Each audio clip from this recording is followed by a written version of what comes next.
பாரதிய ஜனதாவுக்கு எதிராக மக்கள் திரும்பியிருக்கிறார்கள். அண்மை காலமாக மோடி அவர்களும் கொடுத்து வருகிற பேட்டிகளே சான்றுகளாக இருக்கின்றன. எனவே இந்தியா கூட்டணி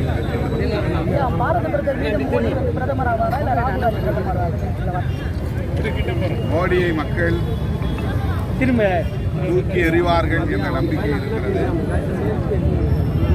இந்தியா கூட்டணி வெற்றி பெற்றால் யார் பிரதமர் என்பதை தேர்தலுக்கு பின்னர் முடிவு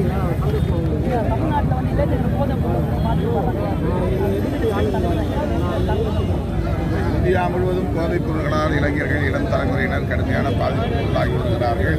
அதிலே தமிழ்நாடும் ஒன்று. போதைப் பொருட்களுக்கு எதிரான இயக்கத்தை தொடங்க வேண்டிய நிலையில் நாம் இருக்கிறோம்.